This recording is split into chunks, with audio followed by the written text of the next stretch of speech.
Alright, so former President Donald J. Trump recently decided to take a trip to East Palestine, Ohio in the aftermath of that catastrophic train derailment that we have been talking about on this channel that has just absolutely decimated the lives of thousands and thousands of people in and surrounding this region. And honestly, there is just so much to say about this story. Number one, because it looks like we're getting a little bit of a flashback to 2016 Trump, where he's pulling out some of the sort of, PR and entertainment value that he had back then.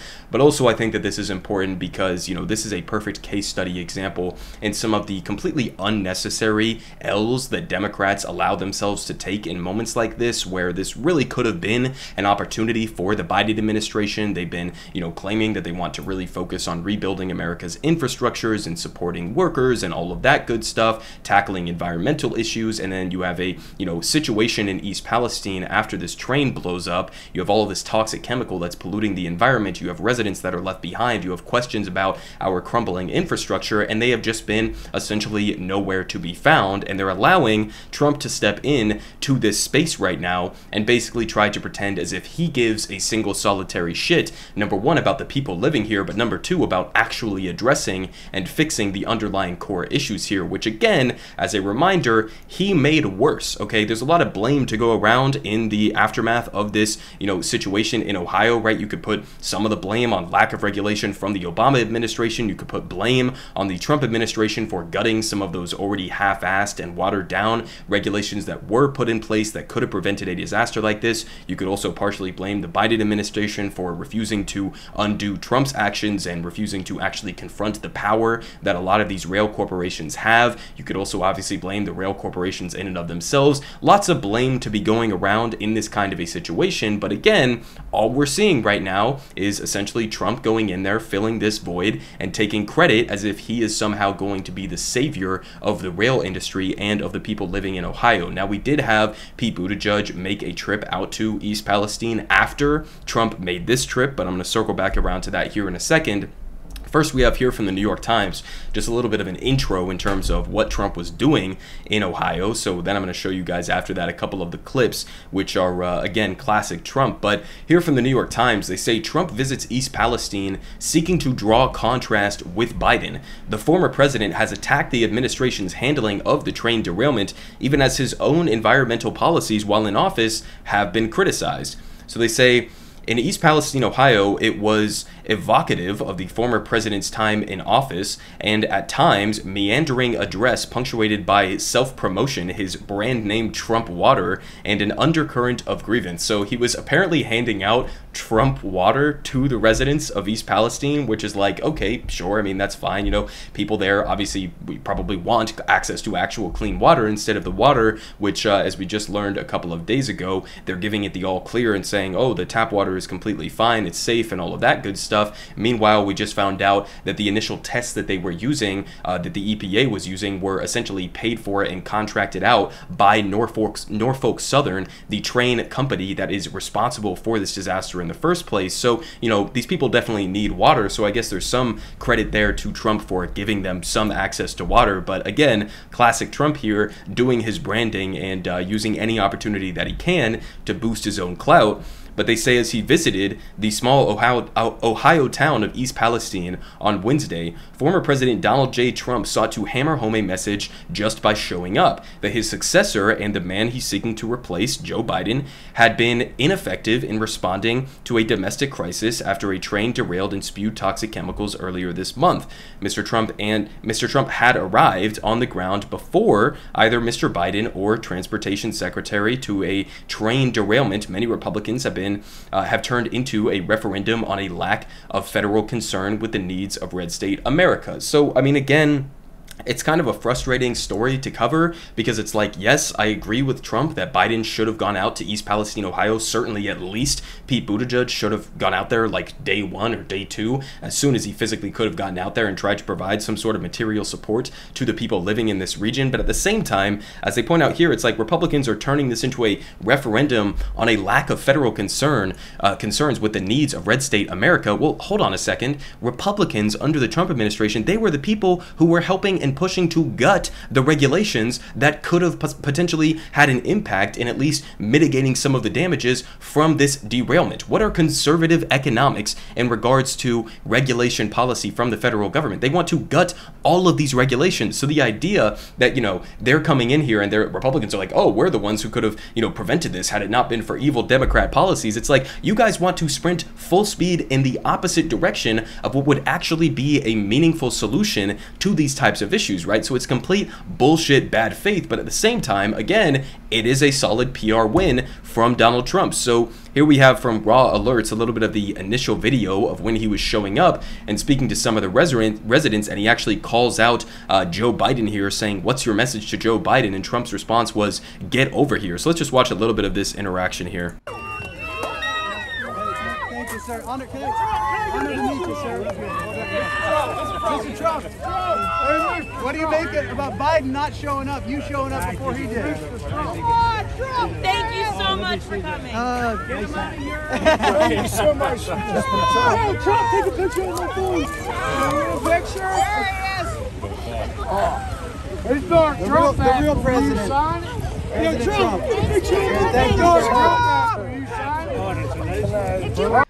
I mean, again, listen, you let him do this, okay? Democrats let him do this. This did not need to happen. This did not need to be a PR victory for Donald Trump. He's out here, he's handing out MAGA hats, he's signing things, he's interacting with the residents. Again, this is more of a PR stunt from him than it is any actual, like, substantive critique of the rail industry in the United States. But, you're giving him this opening, you're giving him this opportunity to go there and answer questions like, what do you think about Joe Biden refusing to show up in the middle of this domestic crisis? Okay, and he gets to answer that and turn around and say he needs to get his ass over here. So you did that to yourselves, right? I mean, that's, again, a typical failure from the Democratic Party in terms of actually showing up in moments like this that count. We have another one here where he talks about Pete Buttigieg, who has been essentially putting a lot of the blame on the Trump administration for gutting some of the regulations that were in place that some people claimed could have potentially had mitigating effects in terms of preventing some of the damages as a result of this train derailment. And he had a response to this. He says, I had nothing to do with it. So let's just go ahead and listen to this, and I'll give you my follow-up on this. What do you make of Biden, or rather Buttigieg's criticism of you pulling back rail regulations? Do you think it would have made a difference? No, I had nothing to do with it. I had nothing to do. No, he's got to work on the airports. We've never had airports like this. We're like a third world nation. And this is an example of the breakdown. It's all breakdown. Our whole country is breaking down. And he's really got to look at the airports, because I have people that are taking planes and they're delayed, they're waiting at an airport for 3 days. It's crazy what's happening. Are you shocked he hasn't come here yet? Oh, he should have been here a long time ago. Boot edge. You know what you call him? Boot edge. That's the way. What the fuck was that ending? Boot edge. He's just like what? He's just riffing. I mean, he doesn't even. First of all, the question that this person was asking him was specifically about the rail industry, right? And he immediately turns around and, first of all, deflects from the fact that yes, his administration was responsible for gutting a lot of these regulations. Okay, you do deserve blame for that, even if you didn't personally like sign a piece of paper, which I think he actually did in terms of using his executive power to gut some of these regulations. But even if that wasn't the case, and it was somebody who was like your Department of Transportation secretary or something like that, it's still your administration. You used your executive power to do that. So the idea that you're just going to deflect away from that and be like, oh, well, I had nothing to do with it. It's like, well, then who did it? Was somebody going behind your back and forging your signature to gut some of these regulations? I mean, it's just complete bullshit. But then, of course, he ends there at the end just completely deflecting to the airways and the airlines and shit like that, which definitely have a lot of problems as well. I also put huge blame on the Pete Buttigieg end of the Biden administration for not, again, confronting the corporate power that a lot of the airlines have in this country, similar to the rail lines as well. So yeah, there's a critique there, but that wasn't the question. That's not what we're actually talking about. And then I guess he just resorts to like name calling at the end, and he's like, I call him Boot Edge. Okay, that's how you actually say it, folks. I mean, I don't know. I mean, again, it seems like we're getting closer to the 2016 energy that Trump had. If he actually sticks by this sort of like, deflecting away from talking about, as he seemingly has endlessly been talking about over the last couple of years, the 2020 election, and he actually focuses on shit like this, like making appearances like this, then he's got a pretty good shot. And honestly, with the next clip after the one I'm about to show you here, it seems like, to me at least, that the 2024 GOP primary at this point is pretty much wrapped up. I don't see anybody defeating Donald Trump as it stands right now, but First, I want to show you this one, just a little bit of a, I'll commentate over this, no reason to play the audio, but again, he did deliver, I guess, some water supplies, some other basic life necessities to the people who were living here. I guess some of these water bottles that he was handing out were like Trump water supplies or Trump water branded things or something like that. So again, classic Trump, branding everything, trying to get his name out there, build his own political clout. But then we had this moment where Trump went to a McDonald's in East Palestine and just had this absolutely hilarious moment here. What's your specialty today? How are you today? Nice to meet you. Hello, everybody. That's a nice, beautiful looking group of people. So I know this menu better than you do, okay? I probably know it better than anybody in here. We're going to take care of the fire department. Okay. We're going to take care of the police department. What's your specialty today? Okay, so I mean, again, that's what I mean when I say, like, we got some classic Trump coming back here, right? Walking into a McDonald's as you are in this, East Palestine, Ohio town that has just been decimated by a train derailment and toxic chemicals spewing throughout their community. He pulls up to a McDonald's with his entire cast and crew, apparently buys McDonald's. I guess he's offering it to the fire department, the cops or something like that, and then tells them that I know this menu better than anybody here. Okay, this is my specialty. I mean, again, classic Donald Trump there for you. So now with that being laid out, I want to move on to the Pete Buttigieg update that we've gotten over the last couple of days. So again, he did this trip apparently in response to the fact that Donald Trump was going there and just by default embarrassing Democrats because they hadn't really been there showing up on the ground. So here from the AP, we also had an update in terms of some of the background on how the crash happened. So they say, in Ohio, the crew operating a freight train that derailed in East Palestine, Ohio, did not receive a critical warning about an overheated axle until just before dozens of cars went off the tracks, federal safety investigators said in a report Thursday at the U.S. Transportation Secretary Pete Buttigieg made his first visit to the crash site. An engineer slowed and stopped the train after getting a critical audible alarm message, according to a preliminary report by the National Transportation Safety Board. The crew then saw fire and smoke and alerted dispatch of a possible derailment. So this kind of reminds me of back a couple of days ago when we were covering the train crash. You could see on video that there were sparks that were flying upwards of like 20 miles before the actual derailment took place. But again, this is a textbook lesson in terms of some of the, staffing shortages with safety checkers that are, going around and making sure that everything on all of these various train cars is ready and safe to go before the trip actually takes place. And then also, the people who are actually operating the train as it is on its trip. And, obviously, again, you have Norfolk Southern that has been slashing their workforce, brutalizing their workers, putting them in incredibly difficult, if not impossible and dangerous situations with the staffing shortages. And so this is a kind of result that you are going to get as a result of that. I mean, again, they potentially could have known about this miles and miles before, but just because of the way their equipment was set up, because of the way that the staffing was set up, they were not able to get to it until the very last minute and until obviously it was too late. But they say the axle investigators are focused on, had been heating up as the train went down the tracks. I'm not sure if that's a proper structuring of this sentence, but did not reach the threshold for stopping the train and inspecting it until just before the derailment, the report said. And the train was going about, just under 50 miles an hour, which is just below the safety limit or the speed limit, I guess. And they say Ohio Republican Lieutenant Governor John Husted told CNN ahead of the report's release that its findings had the potential to form the basis of a criminal referral to the state. Okay, so that would be a great follow-up here if we actually have some criminal punishments for the corporation responsible for this. He also said railroad company Norfolk Southern should temporarily relocate people who feel unsafe or even consider buying their property. Okay, so again, those are two, I guess this is a Republican here, this lieutenant governor, but those are two things that I think should be the bare minimum, right? If people don't feel safe with themselves, their families, their kids and all of that, going back to their houses. Again, some of the testing results that we've gotten were rigged and sort of faulty, it seems like. So of course, if they don't feel safe going back into their home, then yes, the company responsible for this should pay for their relocation. Or, you also have to consider this, and this is something I hadn't really thought about before.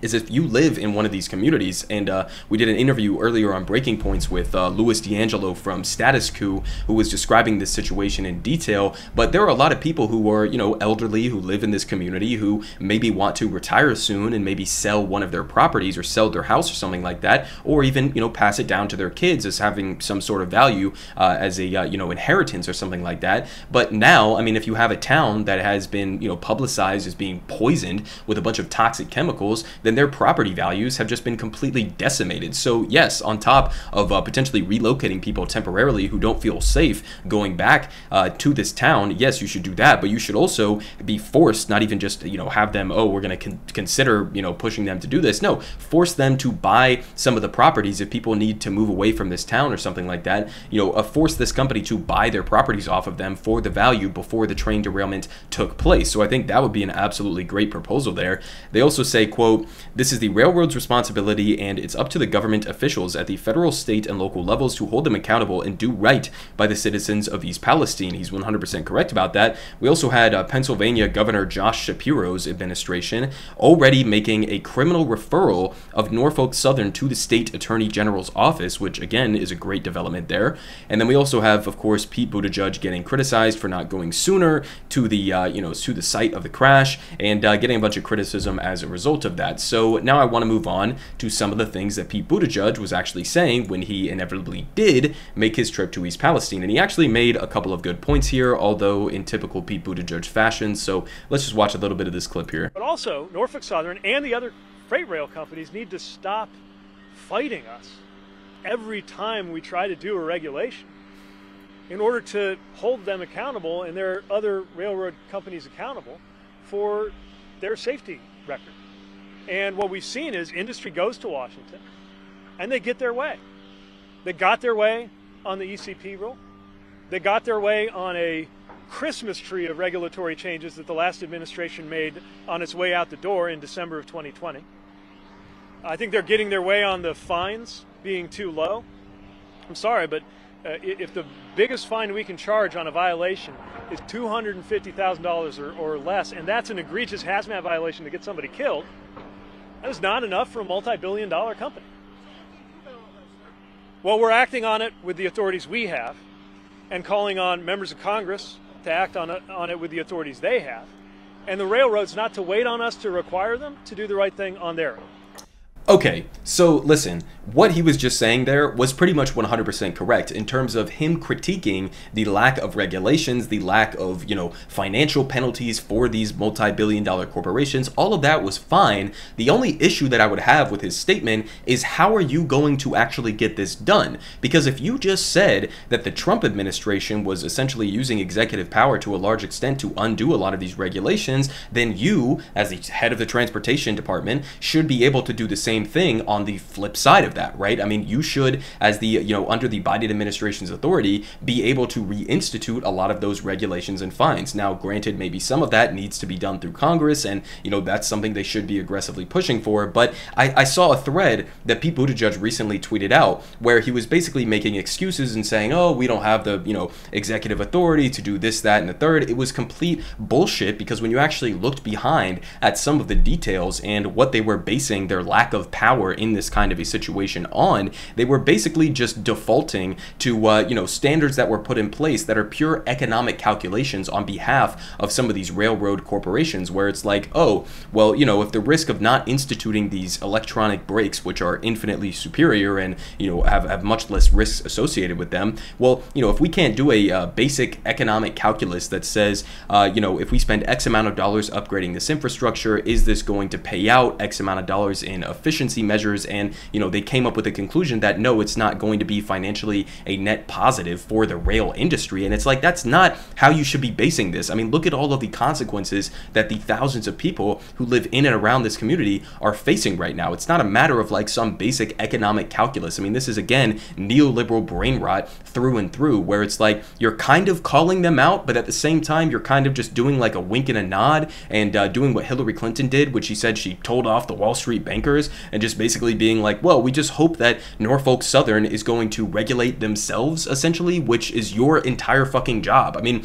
obviously they're not going to make decisions that are going to be detrimental to their wealthy Wall Street shareholders, okay? You have to force them to do this, and you have to call out their corruption and the members of Congress who are standing in the way of progress on this issue because they are taking, you know, essentially bribes from this industry and other industries as well. So that would be my critique of what Pete Buttigieg said there. Also, obviously, the fact that he didn't show up until like weeks after the fact. But now I want to move on to this because this is another interesting point that I think Crystal Ball made, as well as David Dayen throwing his hat behind this as well. So she says, a provision in Obamacare allows residents in areas deemed a public health disaster, seems like that would apply to Ohio, right, to be covered by Medicare for life. At the very least, East Palestine residents deserve this universal coverage after being exposed to a known carcinogen. And she's 100% correct here, and she links to this piece, which I'll also link down below in my description, how Libby, Montana got Medicare for all. And there's this whole backstory about how this town was, you know, having all of these different health effects as a result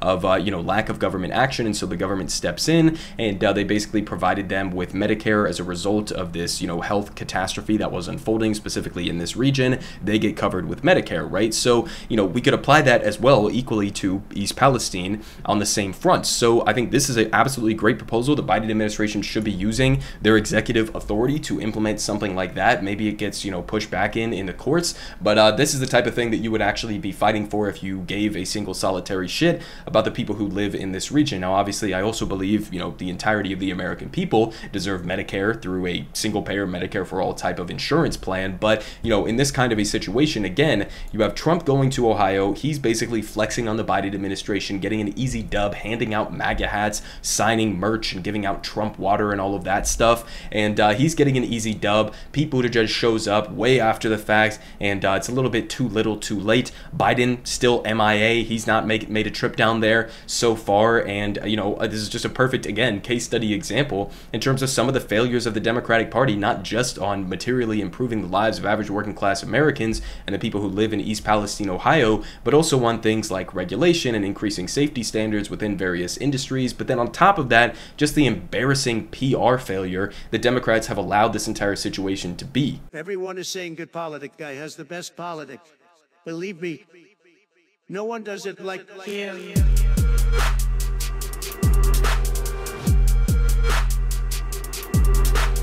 Believe me,